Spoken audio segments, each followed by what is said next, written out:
Hi friends. आज जो narrative मैं आपको सुनाने जा रही हूँ वो बठिंडा का है 1988 का। और मेरे हस्बैंड उस समय जिस एस्टेब्लिशमेंट में थे वो उसके जो कमांडेंट थे वो एक कर्नल ललन सिंह थे। वो बनारस के रहने वाले थे और बहुत ही अच्छे ऑफिसर थे। वो बहुत अच्छे कमांडेंट थे और हम उनको हेड ऑफ़ द फैमिली समझते थे अपनी। और सारा मतलब he was the head of the family. रहा उस समय यही समझा जाता था एक कमांडेंट को या सीईओ को। और फिर वो हमें उतना ही लुक आफ्टर करते थे जैसे एक हेड ऑफ़ द फैमिली करता है। हम लोगों का हर हफ्ते गेट टुगेदर होते थे, बच्चे भी अलाउड होते थे, खूब बच्चे मस्ती करते थे, मतलब लगता था अपने घर में ही है सब। तो इतना मतलब एक मतलब होमली एटमॉस्फेयर देते थे वो। उनकी वाइफ भी थी, वो भी वहीं बनारस के आसपास के गांव की थी और बहुत अच्छी थी, बहुत सिंपल लेडी थी, बहुत अच्छी थी। वो भी बहुत अफेक्शनेट थी। तो हम सब लोग एक मतलब हम लोगों में इतना क्लोजनेस था, हमें लगता ही नहीं था कि हम मतलब कोई सीनियर है कोई जूनियर है, ऐसा कुछ नहीं। तो उसके बाद क्या हुआ कि वहाँ जीओसी की वाइफ की विज़िट होने वाली थी। तो वेलफेयर सेंटर को के लिए सबको तैयारी करनी थी, क्योंकि ऊपर से मैसेज आ गया था कि सारे यूनिट्स को, सारे जितने भी एस्टेब्लिशमेंट हैं सबको अपनी वो करना है। एक वेलफेयर सेंटर के लिए स्टॉल, एक बहुत बड़ा ग्राउंड था, बहुत बड़ा। उसमें सबके लिए स्टॉल के लिए जगह बना दी गई, स्टॉल बना दिए। और मैं हमें अपनी अपनी जो यूनिट का जो लेडीज़ जो होती हैं, जवान्स, जीसीओज, उनकी वाइफ्स जो होती हैं, जो भी स्किल्ड होते हैं उनके उस हिसाब से वो अपने स्किल्स के हिसाब से अपना सामान डिस्प्ले करना था। उनको जो सिखाया जाता था या जिसको आता था, कुछ भी निटिंग है, एम्ब्रॉयडरी है और स्टिच क्लोथ्स हैं और भी बहुत सी चीज़ें हैं। तो वो सब हैंडीक्राफ्ट्स, तो वो सब उसमें हमने उसके लिए ऑफिसर्स की वाइफ के तरफ से मैं रिप्रेजेंट मैंने किया। और साथ में एक जीसीओ की वाइफ थी और एक जवान की वाइफ थी, हम तीन थे। और कमांडेंट की वाइफ तो थी, मिस ललन भी हमारे साथ थी।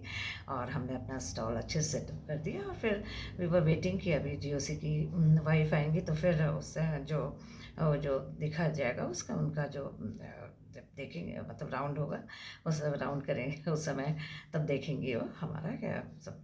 तो हम लोग वेट कर रहे थे उनका कि वो आएंगी और फिर सबके स्टॉल्स को देखेंगी। तो उसी बीच क्या हुआ कि मिसेस ललन चली गई थी अपने बैठने के लिए। तो वहाँ चेयर लगी थी आगे, उनको फ्रंट रो में बैठना था because she was commandants wife. तो अचानक क्या हुआ कि मैंने देखा कि मिस ललन गुस्से में आंखों में आंसू से भरे हुए हड़बड़ाती सी आई, बहुत जल्दी जल्दी। और आई और कहने की शायद घर चलो, अब हम यहाँ का पानी भी नहीं पियेंगे। मैंने कहा क्या हुआ मिस ललन? तो कहने लगी कि वो जो लेडी है वो ब्रिगेडियर की वाइफ, उसने, मैं आगे बैठी थी फ्रंट रो में जहाँ मुझे बैठना था, वहाँ से उसने मुझे हटाया, कहा कि तीसरी लाइन में जाओ, मतलब पीछे जाओ। तो कह रही मैं तीसरी लाइन में जाके बैठ गई और पीछे जाने को बोला था तो फिर तीसरी लाइन में बैठ गई। कह रही मैं उसके वहाँ से भी आई आई कहने की यहाँ से हटो, सबसे पीछे जाके बैठो, अब हम यहाँ नहीं रुकेंगे। तो मैंने कहा अच्छा, आई मैं उनको पहचानी हुई लेडी को, ब्रिगेड कमांडर की वाइफ थी। मैंने कहा चलिए, मैंने कहा आप चलो मेरे साथ। मैंने कहा चलिए, हम दोनों गए वहाँ, उनको लेके गई। मैंने कहा कि वो उन्होंने देखा कि मिस ललन के साथ आ रही है, तो मैंने कहा कि ये हमारे कमांडेंट की वाइफ है मिस ललन, और ललन सिंह हमारे मेरे हस्बैंड के कमांडेंट हैं। और यूनिट का नाम मैंने बताया जहाँ के। तो चुप हो गई। मैंने कहा आपने इनको, पहले आगे बैठी थी जहाँ उनको बैठना था, वहाँ से आपने उठाया और पीछे जाके बीच में जाके बैठी, वहाँ से भी आपने उनको उठाया और पीछे जाने को बोला। आपको पता होना चाहिए कि ये कौन है, आपको पता नहीं था कि कौन है ये? तो चुप हो गई वो। फिर तब तक जीओसी की वाइफ आ चुकी थी, वो बैठ गई थी स्टेज में। जैसे ही बैठने वाली थी तो उन्होंने देखा कि वहाँ कुछ हीटेड सा कुछ चल रहा है, क्योंकि मिसेस ललन भी भरी बैठी थी, मैं भी कुछ, खुद मुझे भी बहुत अच्छा नहीं लग रहा था। And that lady too was कुछ कह नहीं पा रही थी क्योंकि अब उसके एम्बेरसिंग पोजीशन हो गई थी। तो उसके बाद मिसेस जो जीओसी की वाइफ थी, उन्होंने किसी को भेजा मैसेज, कोई भेजी, एक लेडी भेजी, सीनियर लेडी, और बोला कि मिसेस ललन को बुला के लाइए। तो मिसेस ललन आई, क्योंकि हम लोगों के जब भी कोर डे होता था या रेजिंग डे होता था तो वो हमेशा आते थे, और उनका बहुत ही अच्छा से लुक आफ्टर किया था। And she knew them very well, Lalan को, उनकी वाइफ को भी। तो उन्होंने बुलाया तो वो गई, वो क्या हुआ मिस ललन, वो फट पड़ी, रोने से लग गई, कहने लगी कि मेरे साथ ऐसा किया इन्होंने। तो बुलाया गया ब्रिगेड कमांडर की वाइफ को और कहा कि से सॉरी टू हर, प्लीज़ आप उनसे अपोलोजाइज़ कीजिए। तो उनको कहना करना पड़ा। इसके बाद वो नीचे नहीं बैठी, फिर उनको कहा कि आप मेरे साथ डायस से बैठिए, और सब सीनियर लेडीज़ के साथ वो भी ऊपर बैठी। और फिर उसके बाद वो बहुत खुश थी, मेरे को देखी मुस्कुराई।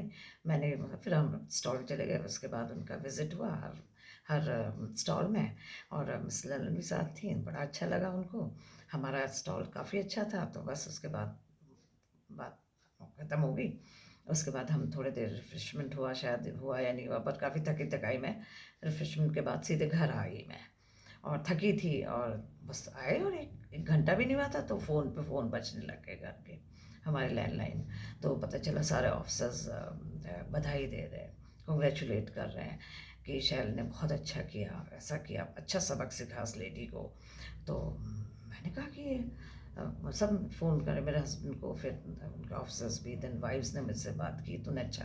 मैंने कहा मैंने सिर्फ वो किया जो मुझे लगता है सही था, जो कि क्योंकि हमारे कमांडेंट की वाइफ के साथ जब इस तरह से किया गया, तो मैंने कहा वो मुझे सहन नहीं हो पाया।